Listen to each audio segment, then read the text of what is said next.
Thanks for clicking on this video. Be sure to subscribe and click the bell icon and turn on all notifications to keep up to date with the latest information and discussions.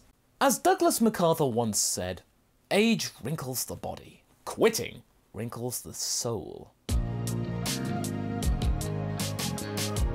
Hey guys, Masako X here. Now, after a few weeks of relatively deep and thoughtful discussions concerning the likes of dragons in Dragon Ball and of course, the importance and necessity of that little nugget we call transformations within the medium of the show, as well as Japanese content in general, it's time to get a little more in tune with my emotional connection to Dragon Ball itself. I'm sure you all out there have been a fan of the show for at least a fair few years, if not since you were a child or in your more formative years. As a result, you have that feeling that this show will be with you in some way for as long as you draw breath. And you may, should you ever have children, pass it on down the generations like a precious heirloom. I certainly plan to. Now, be that as it may, this show is in by no ways a perfect show. It has its own quirks and issues that have either alienated people from giving the product a try, or have been forgiven by the fandom, and essentially become part of the lexicon of the loyal fan base for something that only real fans would understand, you know? And just appreciate.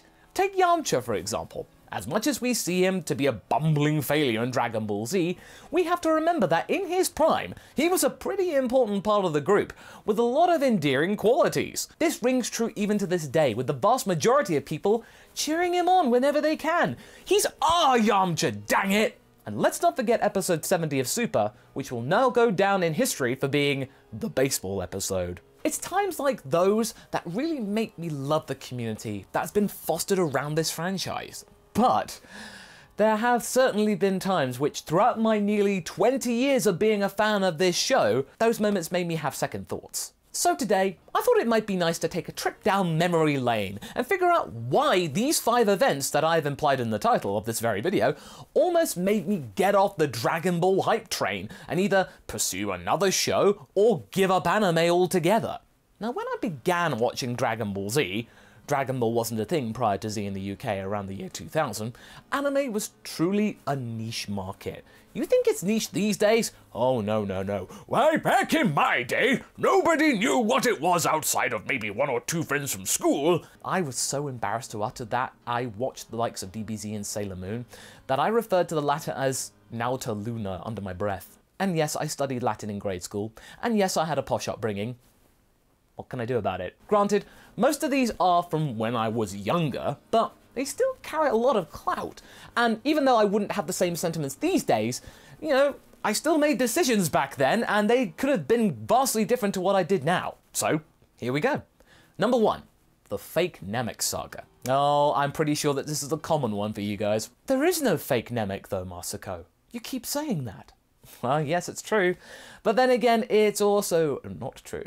Episode 41 of Dragon Ball Z heralded, or more accurately, warned us that we would be held back from seeing the prospect of Planet Namek. This wasn't the Namek that we were looking for. Instead, we got an anime-only mini-saga that dragged the series even further away from the prospect of the Namekian Dragon Balls. It's sort of like a small version of Guts not getting off the boat for any Berserk fans out there. We'd already dealt with another batch of space-based adventures prior to this, but I understand why today. Due to the limitations of not wanting to get too close to Toriyama's manga adaptation of the content, something had to give, and what did was our collective patience as kids.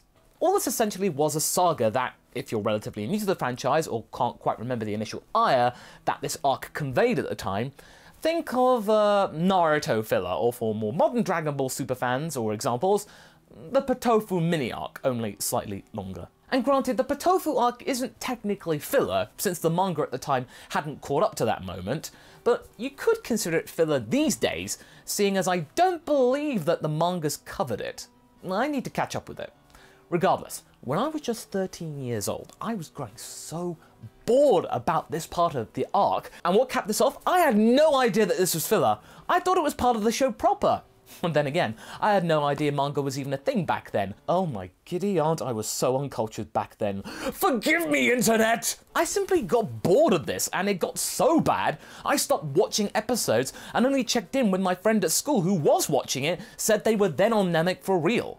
we didn't have broadband internet at the time, so it didn't occur to me to check online for episode counts, so yeah. And also, I couldn't go on the internet before 6 PM. Dial up those days. And to think what might have been had Raiti and Zakro off my passion for Dragon Ball. Number 2, prior to episode 54. Now this one kind of ties into the first one a lot, so I won't spend too much time on the matter, but for a few months we got a repeat of episodes from episode 53 back to episode 1, and the episode counts got all jumbled up on Cartoon Network, so whenever I got back from school, there was no guarantee that what I was about to see at 5 o'clock and sometimes maybe 5:30, was it a new episode or something from back in the Saiyan saga? It was all screwy. Now, I know, the drought of Dragon Ball content between the Pioneer dub and the Funimation dub was halted prior to the UK's debuting of Dragon Ball Z around 98-99, and our lean spell of new content was vastly smaller than the ones you guys got in America, but for a young mind, patience wasn't a virtue that I had at the time. So, I almost bailed when content wasn't forthcoming, but I cannot tell you the relief that I had when actual new episodes of Dragon Ball Z were announced on our version of Toonami. And yes, we did have Toonami in the UK for a while. It went a bit weird around 2006. UK fam, do you agree? Number 3, the long night of the mid-2000s. Winter came for us Dragon Ball fans between 2003 and 2009, didn't it? Yes, we had the games, which kept things burning for a while in regards to the franchise, and those titles were pretty entertaining and actually really good, such as the Budokai series, The Legacy of Goku, like I said, I was uncultured at the time, and the Tenkaichi series. 2 is my favourite, don't at me. Seeing Raditz at level 65 and trouncing everyone was glorious. Maybe that was the precursor to my R&R days. However, in terms of the overall show, my passion for it was on the downturn. University was fast approaching, and despite me having a brief foray into art and drawing, my tastes in anime were moving away from Dragon Ball, and instead into more niche shows, which is where I found my love for Martian Successor Nadesico and Maharo Medic, 2 series which I still adore the most to this day. Now, as they say, content is king. And although the original Dragon Ball and even Dragon Ball GT finally came to UK shores in 2003 and 2004, it wasn't enough.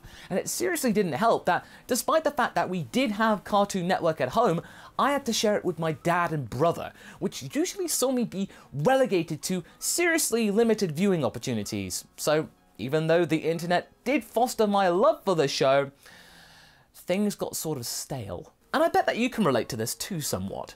Think back to those days for a second. Did the lack of new content sort of temper your fandom for the show as you moved from teenage life to young adult life? I'm pretty sure it was some kind of contributing factor in some way. I could be wrong, but that's just how I found it. Come university, it was clear that Dragon Ball was treading water for me, despite being in syndication a lot of the time on Cartoon Network.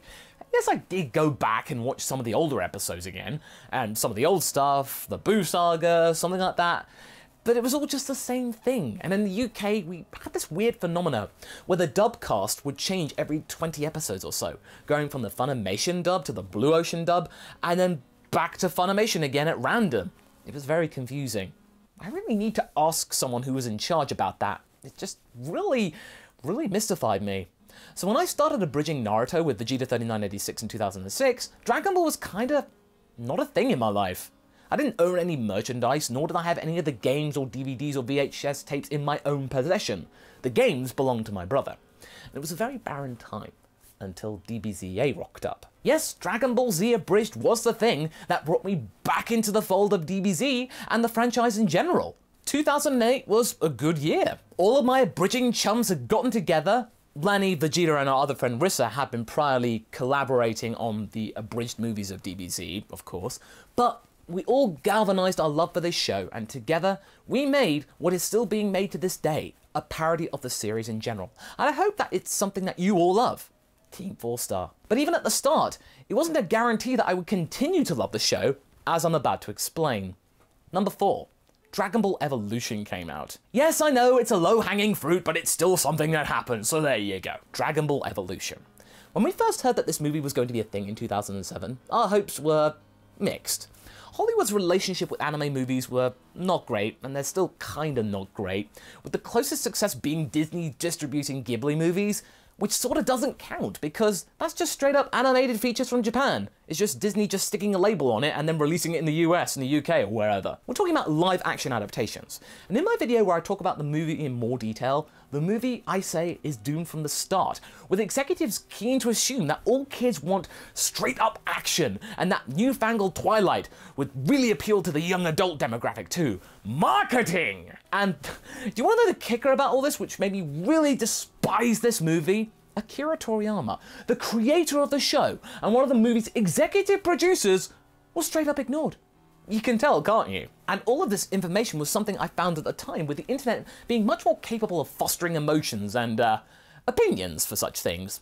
Simpler times though. When I was in the theatre, the first half of that train wreck was sad to see.